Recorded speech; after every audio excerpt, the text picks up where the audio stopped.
April 8th, 1986. Miami, Florida, 2:17 a.m. Police, hands on your head. Ulpiano Leto and Luis Robledo drop to their knees, hands behind their heads. Just another drug bust, they think. Just another night in Miami's endless cocaine war. But Manuel Pardo isn't here to arrest them. He's here to kill them. 2 shots to the back of the head, clean and professional. 9 people will die at the hand of Manuel Pardo, a decorated police officer. 9 murders. This is the story of Manuel Pardo, the officer who became a serial killer.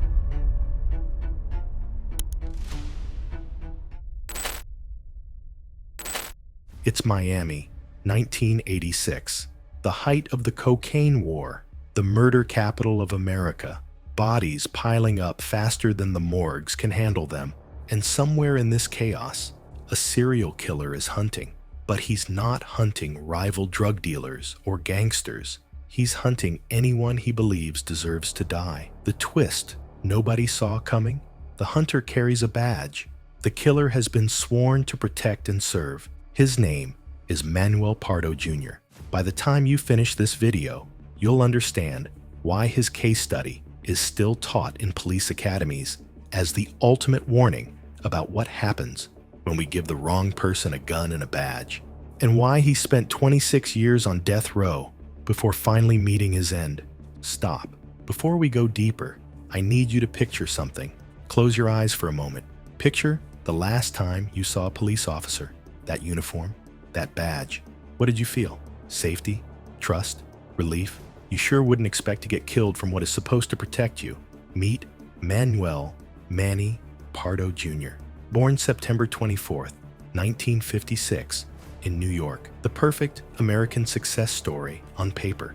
Former Boy Scout who made Eagle Scout rank. U.S. Navy veteran decorated for good conduct and expert marksmanship.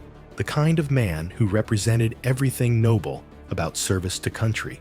After his honorable discharge in February 1978, Pardo seemed destined for greatness in law enforcement.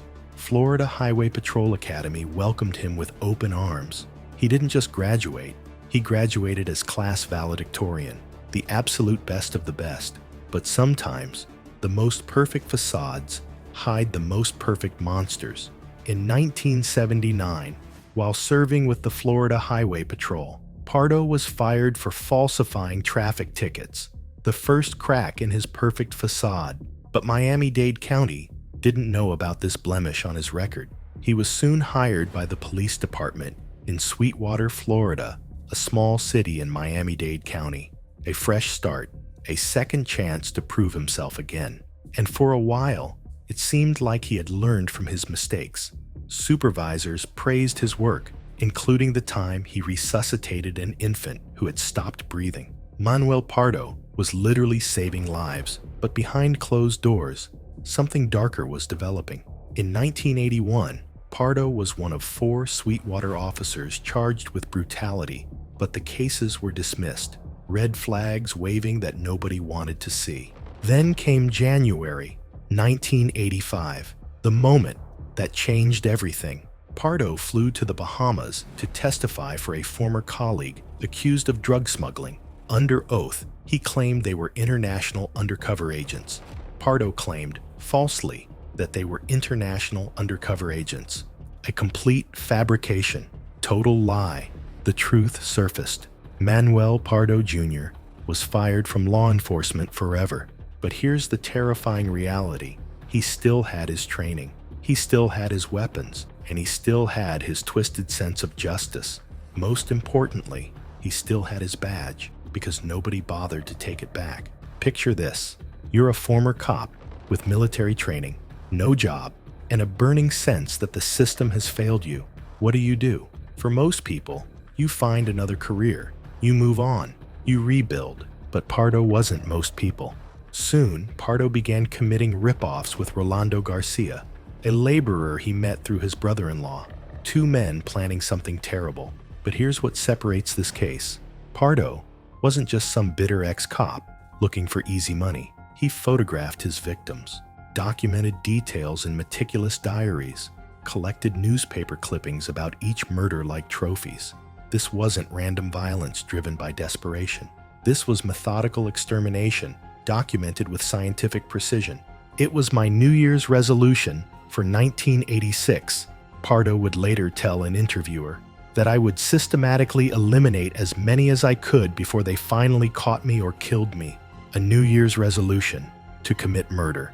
The countdown had begun, and Miami had no idea what was coming. January 1986, Northwest Miami-Dade. Mario Amador, 33, civil engineer who dealt drugs to supplement his income. Roberto Alfonso, 28th, parking lot attendant trying to survive in Reagan's America. Picture the scene. A cocaine deal in Northwest Miami-Dade. Several kilos on the table. Thousands of dollars in cash. Two men thinking they're about to get rich. Get on the ground. Now! Pardo orders them down. Professional and commanding. They comply because he's a cop, or was a cop. The distinction doesn't matter when you're staring down a gun barrel. But arresting them wasn't the plan. Far from it. Before they could think twice, they fell to the ground with multiple bullets to the head. But this was just his warm-up act. February 1986. The murders that started our story. Ulpiano Ledo, the Santeria priest. Luis Robledo, just 37 years old, shot and killed during a robbery in their West Miami-Dade apartment. 2 more lives erased. 2 more families destroyed. But here's where the story becomes even more disturbing. After murdering Luis Robledo, Garcia used the dead man's credit cards to go shopping. A video cassette recorder, a car radio, speakers. They weren't just killing people. They were literally shopping with blood money, treating murder victims like ATM machines. The killing spree was accelerating, and Pardo was developing an addiction to the power of life and death. Now we reach the part of this story that even Pardo struggled to justify to himself. Up until this point, he could rationalize his actions. Drug dealers, criminals, people who chose that life in his twisted worldview. But then he started killing women. Sarah Musa, 30 years old. Farah Quintero, 28 years old. 2 women who got into an argument with Pardo and Garcia over a $50 pawned ring. He murdered 2 human beings over $50. And because he believed someone was cursing him through Santeria pager codes, Pardo convinced himself that Quintero had marked him for death by dialing 8s on a pager, supposedly a death sign in Santeria religion. But here's the heartbreaking truth. Sarah Musa was completely innocent, a beautiful young woman who happened to be in the wrong place when a killer cop decided to play God. She wasn't a drug dealer. She was not. Musa's brother Gino said she had no criminal record. April 1986. The murders that would finally bring Pardo down. Daisy Ricard, 38, a medical lab owner whose only crime was dating the wrong man. Ramon Alvaro Cruz, 40, targeted because he had twice failed to show up to drug deals. Pardo had been watching Cruz, planning, waiting for the perfect moment to strike. Ricard's body was discovered in a Hialeah field. The next day, construction workers found Cruz's corpse in the trunk of an Oldsmobile. But this time, Pardo made a crucial mistake. His fingerprint was found on the victim's watch. After months of meticulous planning and flawless execution, a single fingerprint became his downfall. The end came in the most unexpected and ironic way possible. Pardo was captured in a New York City hospital, receiving treatment for a gunshot wound to his foot. The bullet matched those found in his final victims. Here's what happened. During Daisy Ricard's murder, after shooting her once, Pardo's Ruger pistol jammed. Rather than flee, he bludgeoned her to death with the gun itself. The jammed round discharged during the beating, shooting Pardo in his own foot. Even in murder, justice found a way to bite back. When police searched his home, they uncovered a collection that revealed the true scope of his twisted psyche. Nazi memorabilia, Hitler propaganda, racist leader. The decorated veteran and trusted police officer was revealed as someone who idolized history's greatest monster and harbored deep racist hatred toward Jews and black people. The mask had finally slipped completely off. 1988, Miami-Dade Courthouse. The trial of Manuel Pardo becomes a media sensation. A decorated veteran and police officer revealed as a serial killer.